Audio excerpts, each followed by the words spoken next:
Music is all around us. It is the universal language.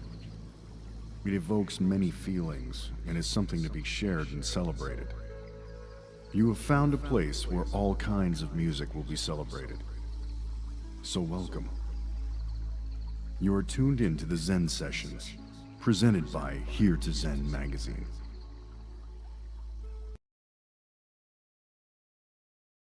Excellent. Congrats on the new album. So tell everyone how the band came to be for that people that aren't aware of Out of This World. Sure. What happened was me and Tommy Hart, the singer from Fair Warning, we hooked up for a project called Key of Hearts. It was named Key of Hearts. I was actually lured into that project from the label under the pretense that it was a Tommy Hart solo album. And I was going to play guitar on it, which was great because I just built a new studio in my house. I played on that album, didn't write anything. I just participated as a musician, like a session job. And then it turns out that the label is using my name to promote it as a band, which was not the plan.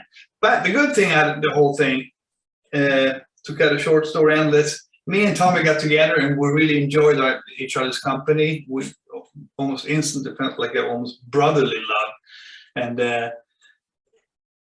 we started scheming about the future. And I suggested we bring in Darby Todd, the amazing drummer that played in my solo band for many years. He played with Gary Moore and Robert Plant, The Darkness, Devin Townsend's new album. And he's like a extremely talented, versatile, and musical drummer, and a funny guy, which always helps. And when we had the lineup, that's when the cool stuff started. We did a rehearsal for a gig, and during that rehearsal, I presented some demos, and those demos were Twilight, In a Million Years, and Lighting Up My Darks. We ended up recording those basics, which we then our manager used to present to labels to shop a deal. And the rest is history. Sure. Now, when it comes to forming a new band after doing solo stuff for a while, was that difficult for you to think about going into, or was it quite a simple process? I mean, everything was like an automatic piano, really. Everything has been so effortless and easy. And I think that's because everybody in the band is striving in the same direction musically. That's what you normally hear, you know, when bands split up. Yep.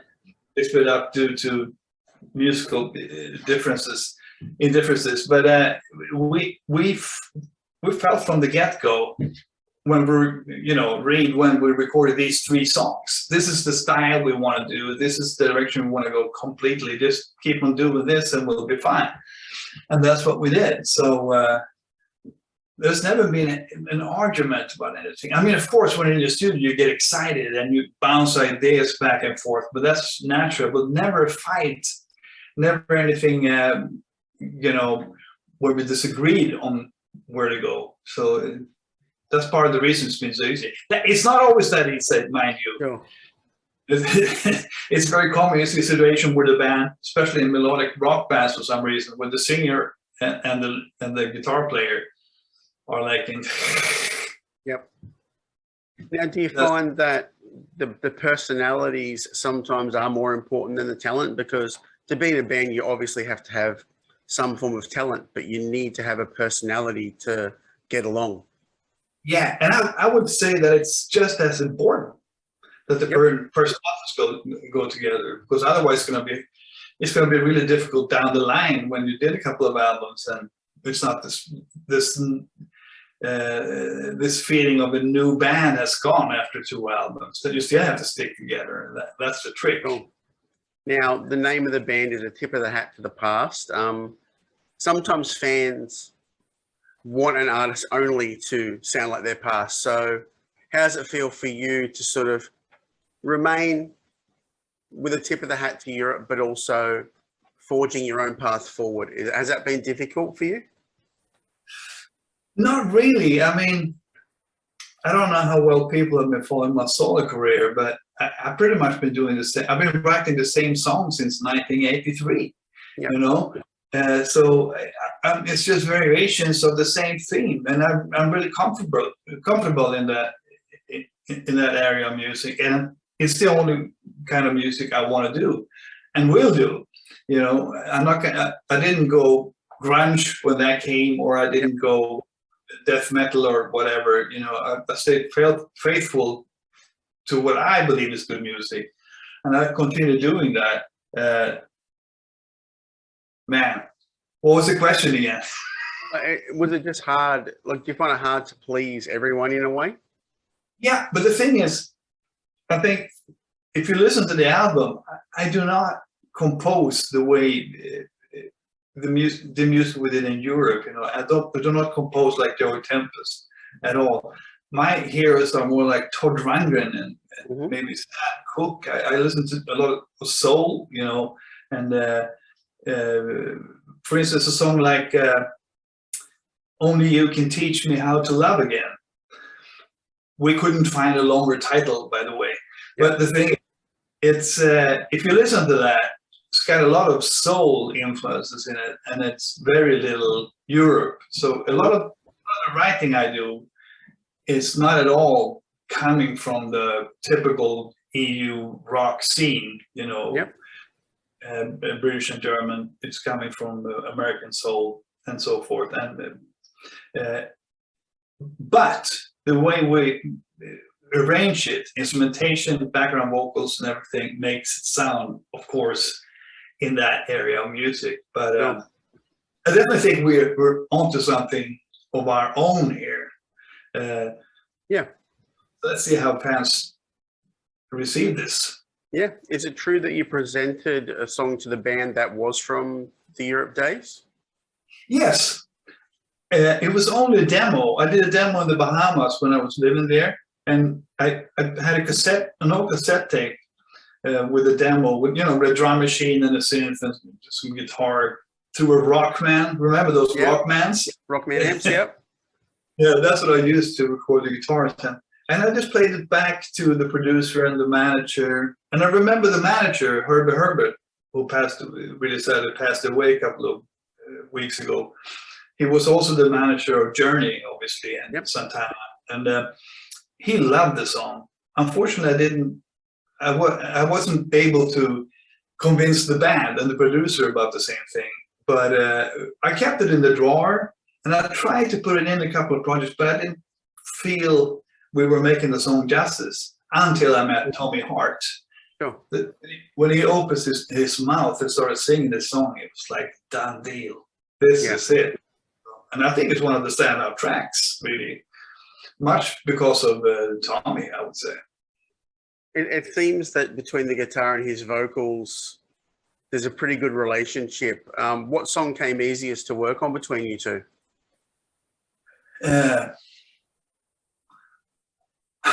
All of them. It's been so easy. And, you know, both us into it, both him and I, when we're talking about what's going to happen next in the song. I think pretty much everything. And he has great ideas for guitar arrangements as well. He's got a musicality which is really impressive. So we help each other out. And I think that's the way it's supposed to be. Sometimes I have, you know, since I wrote all the songs, I have, you know, vocal phrasings that I like, and he likes those and hears those, you know, and if he has something better, of course, he does that. And so he comes with suggestions. For instance, the song Not Tonight, there's a tapping pattern that goes through the entire song almost. That was completely Tommy's idea.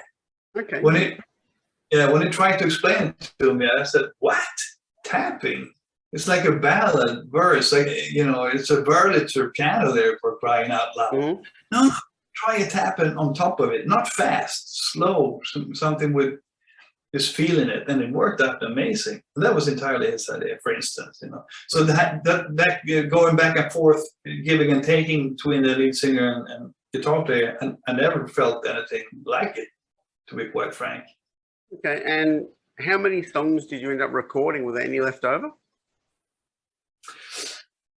Actually, we did everything we had in the can. for this one.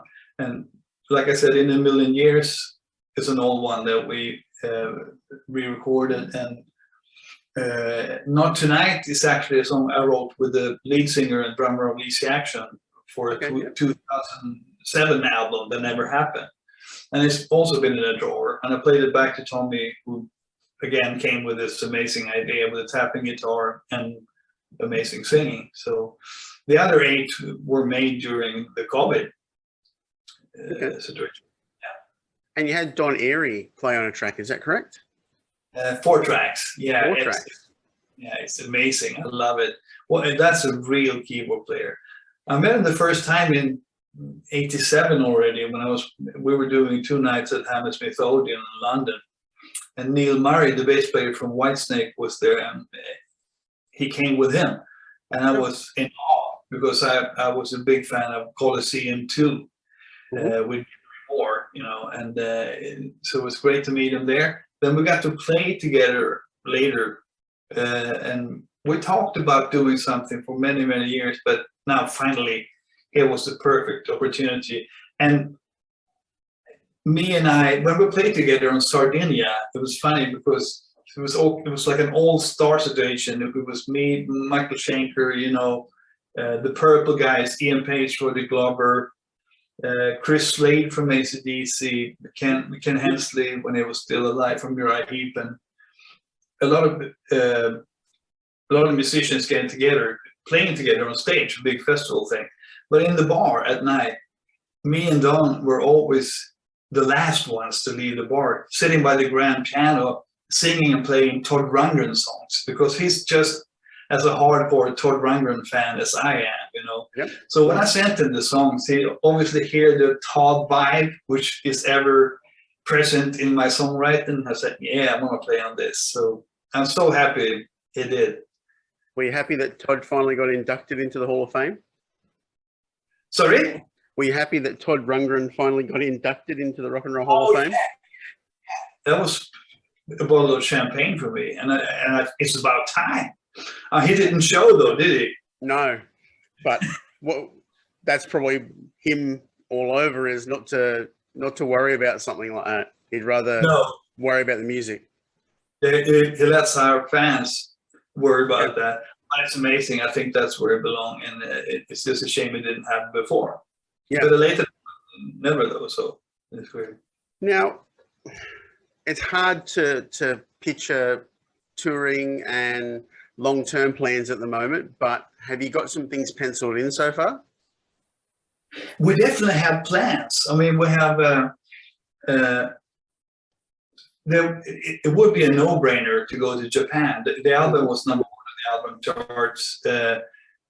In Southeast Asia, I think we can get a tour happening there, just based on me and Tommy's pasts. I mean, we have a lot of success in that area.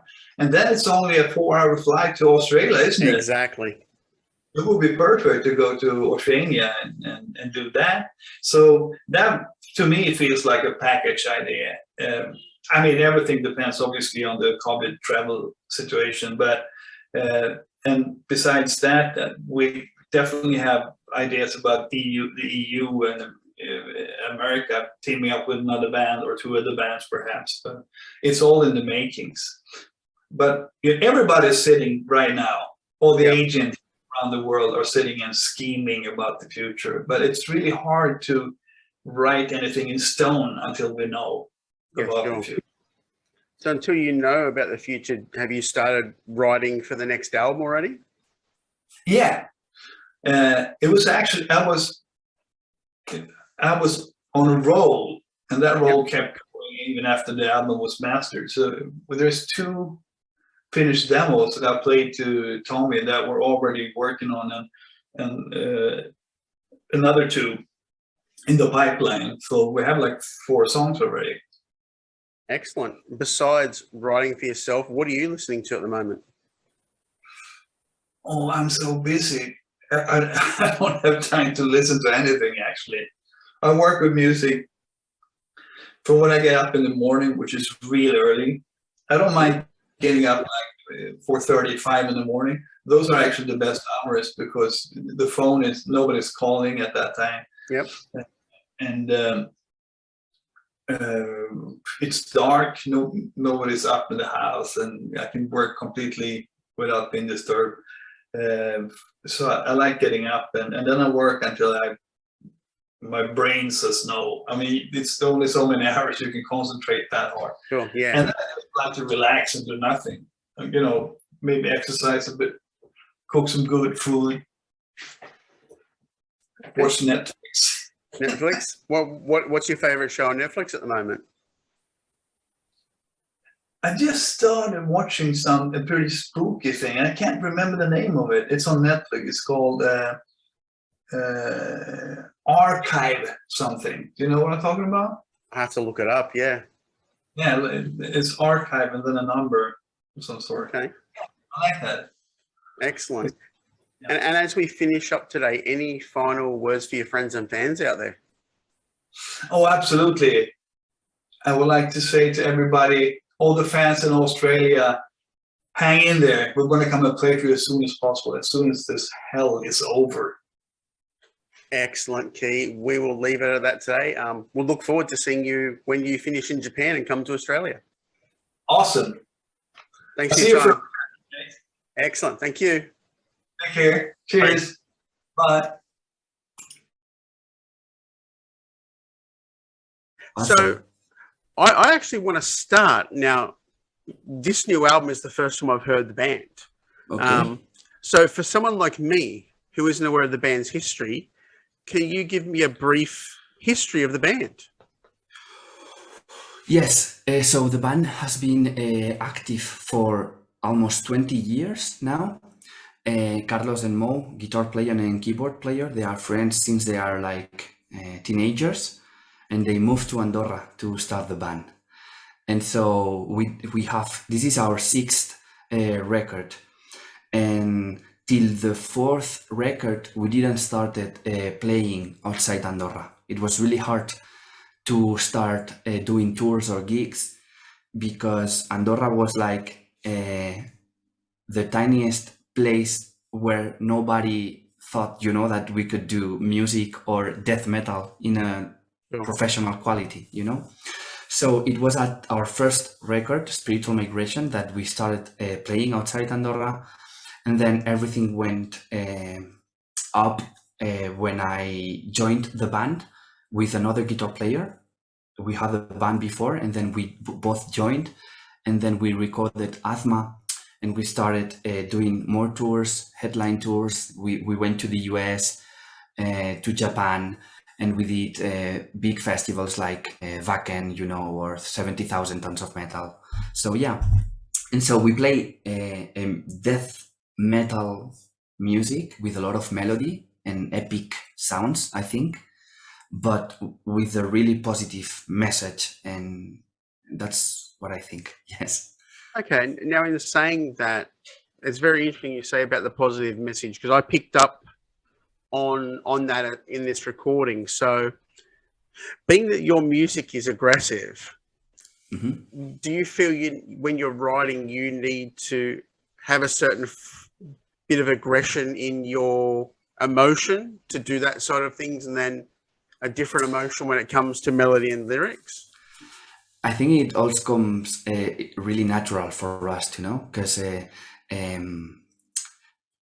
the music is aggressive, but not only aggressive. Obviously, we all have this heart beating metal, Yeah. We need the metal, in the music. We cannot write elevator music. That's for sure, But at the same time, we enjoy a lot of different music. Carlos is super fan of funky music or 80s music, like showcase stuff, and Mo is all about the soundtracks.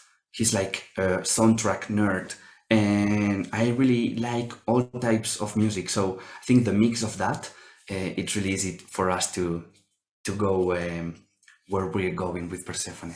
Yeah, and with Persefone, the music from this new album, there is a very high amount of cinematic, almost soundtrack backgrounds. But the one thing I notice is the amount of melody and harmony, either vocally or with the instruments. So how do you find blending all of those sounds and making the decision on what are the prominent parts for each song? Yeah, I think this is the trademark of Persephone, you know, all this melody, because we are a death metal band, but with a keyboard player. And so this is not usual. And people like to say that we are really prog too. And I think this blending of this melody and cinematographic parts are the result of what we are, you know, it's the core of our music. And we work a lot. The idea for this new album is to go darker than the previous one, because it was really, there was a lot of air between the songs, you know, it was really melodic. And this one, we wanted to go super dark and really cinematographic. That was like the two ideas we had previous writing. And so Mo, the keyboard player, and Carlos, they have this company that they do soundtracks for movies and video games. And so it was so natural for them to incorporate those elements to the new Persephone. So the big difference between this album and the last one is that, you know, it's way darker, and all these movie and video game sounds that we incorporated without losing this power, you know. I think it's the trademark. And the album has a certain flow to it. While it has individual songs, for me, it's almost like one giant song broken up into parts, rather than where you hear a band where it's a couple of heavy songs, a ballad, a couple of heavy songs, a ballad. You could almost put no gaps between the songs on this album and it would still make sense. Would you agree? Yeah, totally. It's a concept album. I mean, if we write concept albums forever, but we pay a lot of attention to the links between songs, you know, and we like the listener to have an experience when listening to the album. And so even the order of the tracks is really well thought, you know, because we want the listener to go really low with the first song, and then really up, and then a little bit, you know, it's like this journey you do. And since it's a story also, it really connects with the music, and the lyrics connect a lot, you know. And so if you pay attention to everything, you will notice also that we use the same chord progressions in some parts, or even melodies, repeated vocal melodies, or just sentence in the first song and in the last one, so we can do this loop, you know, this connection. It ends the story, you know, Yes. with a little bit of reminiscing about the first part. You know, whenever you read a good book, the last chapter always reminds you of the first chapter. That's the thing. Yes. Now, it is interesting with having a keyboard player, but I also think that your band is very lucky in the fact that you can have this aggressive music, but you've got the textures coming from the keyboard that allow the guitars a lot more freedom to play a lot of stuff, but then sometimes very little, and it all intertwines. So how hard was it to pick what would be a keyboard part, what would be a guitar part? Before I joined the band, Carlos and Mo were the main writers of the music.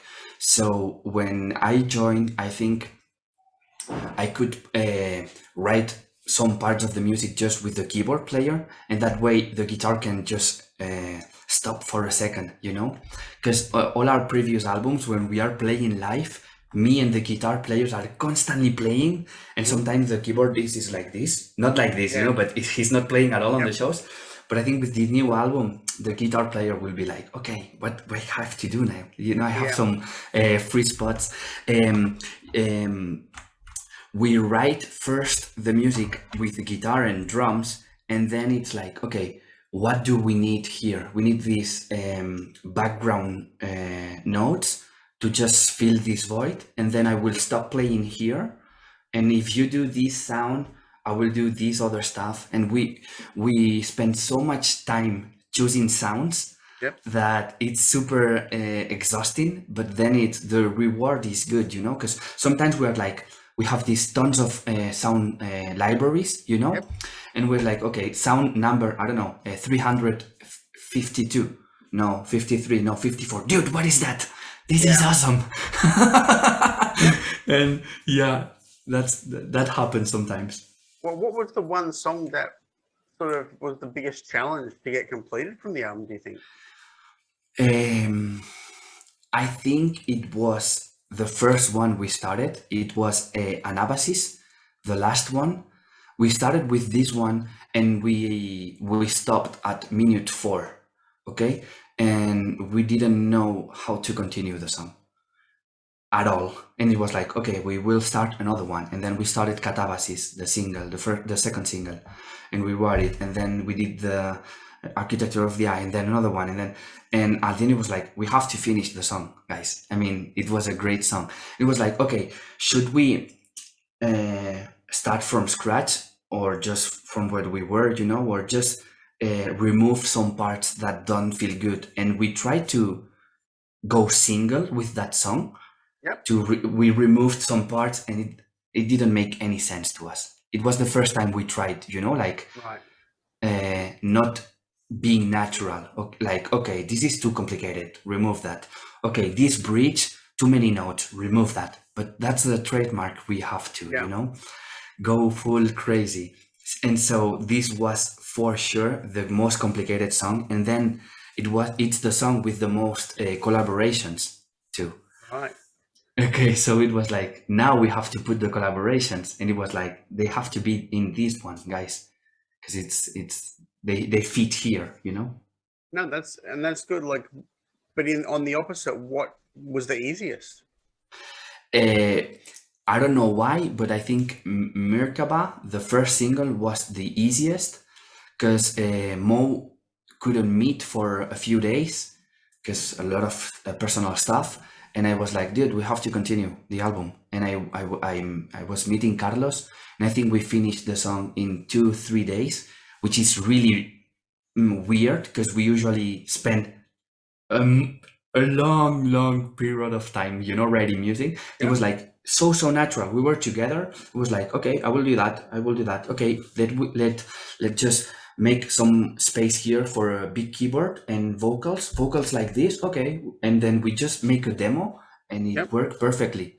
And Mo, he just rearranged the song himself perfectly. So it was like a different way to write music that went really good.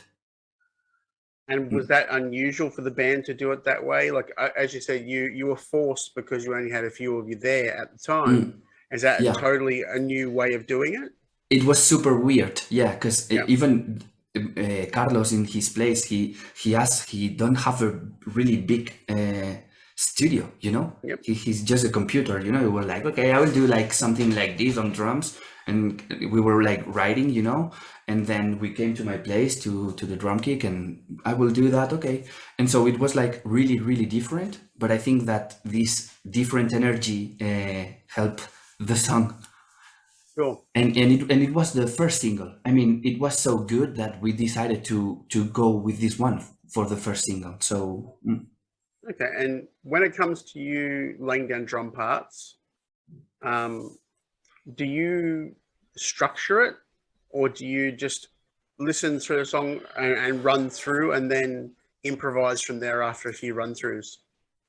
Do you mean when I have to learn the song or when I'm writing the song? When you go in to say record.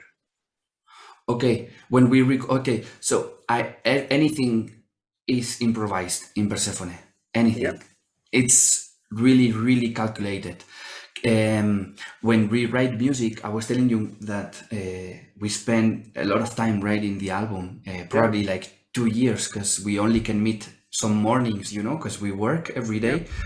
And so the first song we wrote, then when I had to record this one, it was almost 2 years ago that I wrote that. So I really wanted to study every note that I wrote before, you know. So and so when we write music in a really small place, really way smaller than this, like really tiny place, and with an electronic drum kit, and then just the guitar and a keyboard.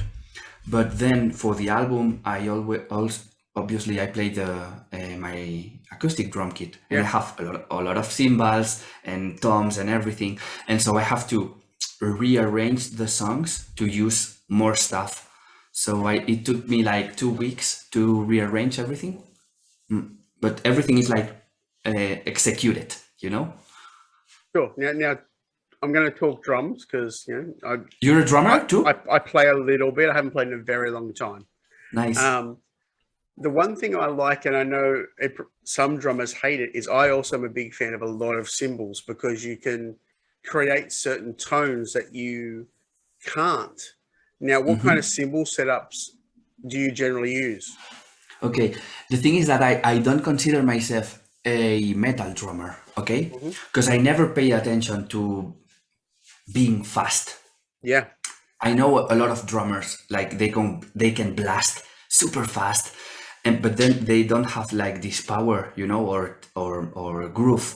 And I always paid way more attention on groove and I don't know, diversifying my playing, you know, like I can play a lot of styles, but I'm not super good at death technical metal. Sure. And so I think I try to have the best from my drum kit since I'm not that fast. So I try to use like other techniques. And so about the cymbals, I played Istanbul Agop cymbals. And I usually I only play 2 crash, but for the album I had 4, you know, mini China, big China, like bells. Yeah. Three different bells. Yes. Yeah. But talking about my cymbals, the producer, David Castillo, which is amazing and really, really great producer, he didn't like the hi-hat sound at all.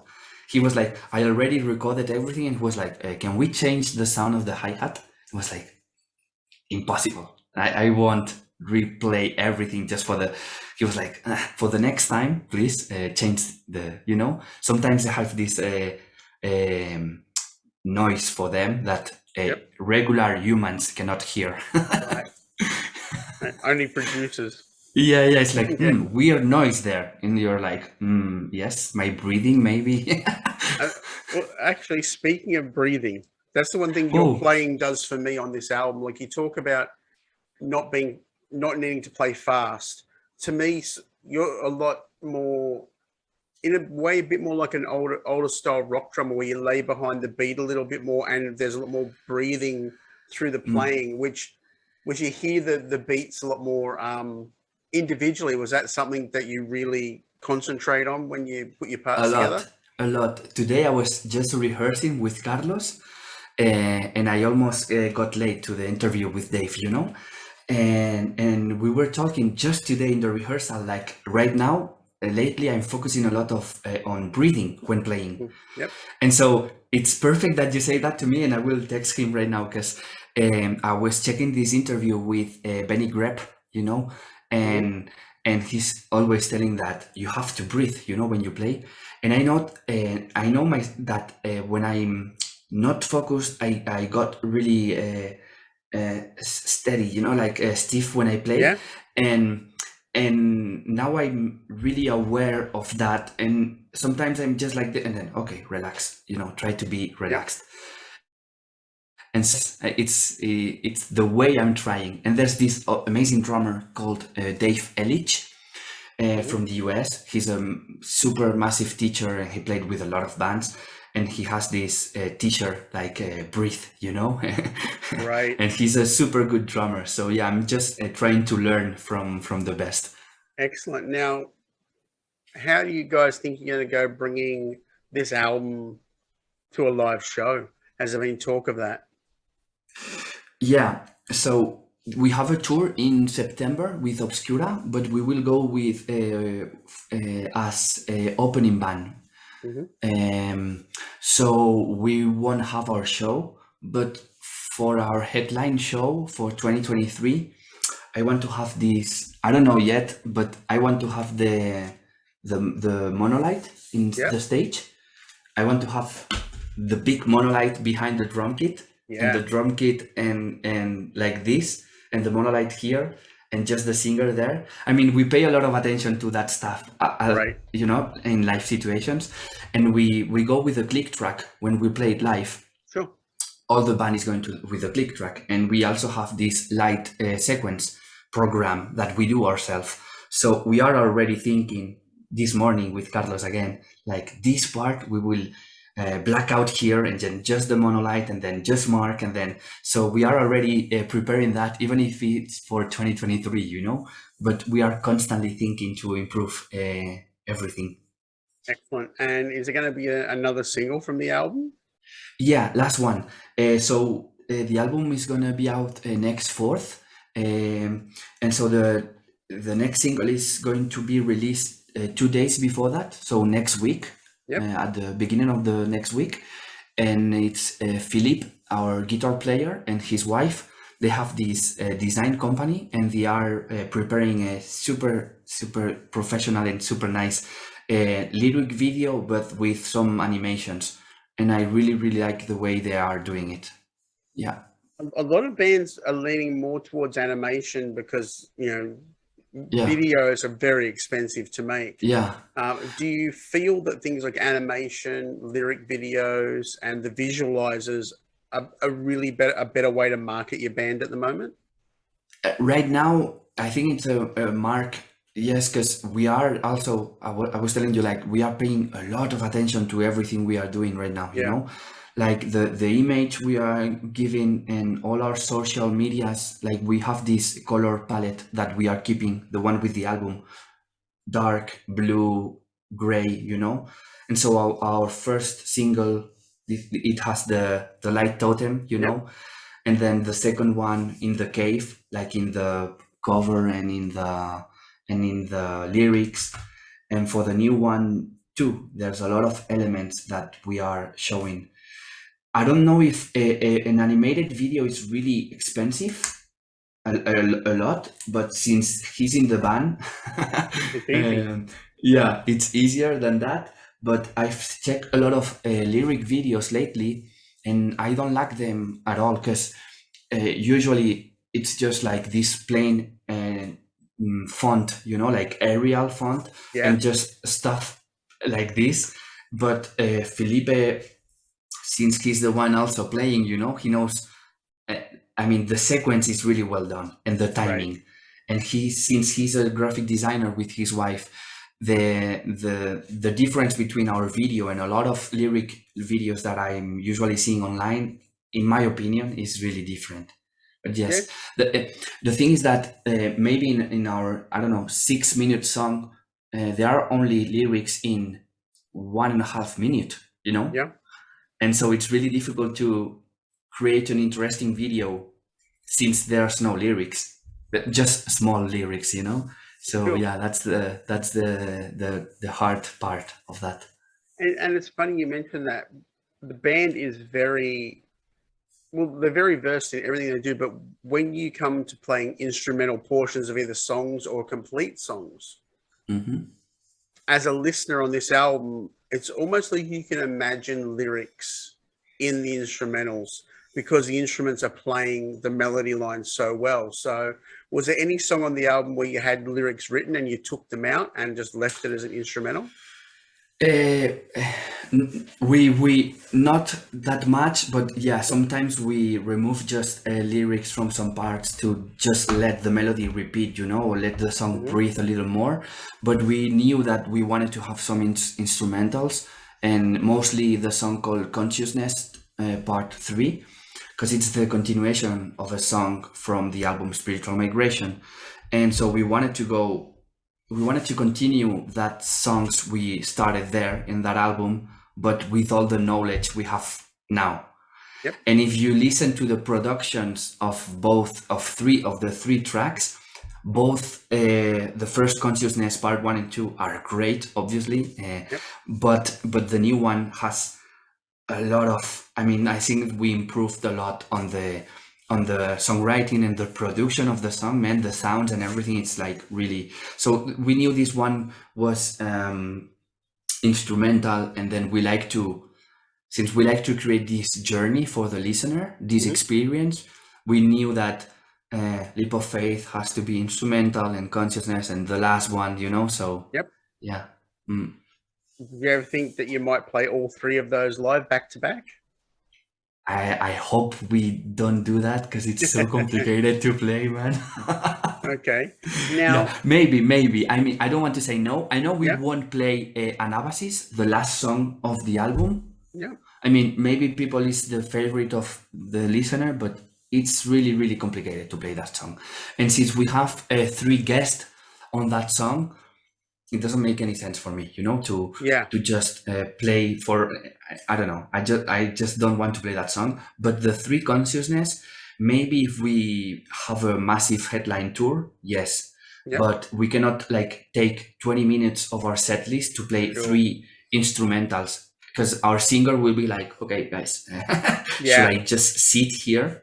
But if we do this important show, with or maybe if we do the music hall here in Andorra, they offered us to play there before, many times, and probably we will play next year. I don't know. And since it will be a special show, probably we will do something like this. Could you see yourself doing something like that with an orchestra? Yeah, they offered us something like this before, and so we want to do that. We know it's really complicated music, even if they are music, for orchestra and everything. We know our music is complicated too, Yep. And so just to make the transcriptions of every note and everything can be really, really complicated. But this is something we are working on, not specifically right now, but we are getting there.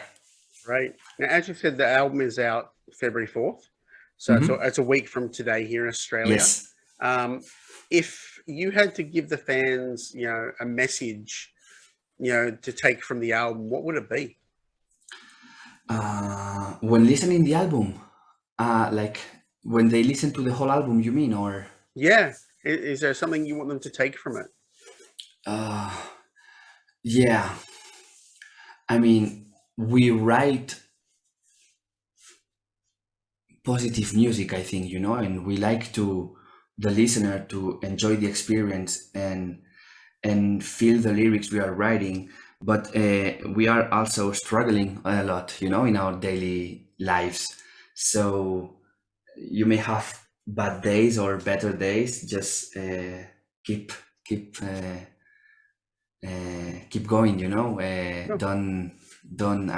Don't fall apart. I don't know how to say it, but yeah, I think Yep. when you listen to our album from the first song to the last one and focused, you can finish with a peace feeling, Yes. and really relaxed, even if the tracks are super heavier. But then the last part of the album is really chilling for me. Even if I wrote and I know the notes and I have still this sense of peacefulness. Yeah. Okay, great. Now, to finish up today, is there anything that you want to let your friends in Australia know? Man, I wish we could play in Australia. We were offered to play there 3 years ago, but it was in a really bad spot in our calendar. So I really, really want to go there. And our manager is from Australia. So I know we will go there at some point. And I love traveling, man, and playing with the band, and I love food. So please, Excellent. all the recommendations. I want all the recommendations, and I want just to be happy there, in the other place of the world. Yeah. Excellent. We will let you go about your afternoon, and we look forward to the album on February 4th. Yes. Thank you a lot, Thanks, Andrew, Bobby. for having me. No problem. Have a great day. Yeah, you too, man. Thank you. See you. Bye-bye. Bye.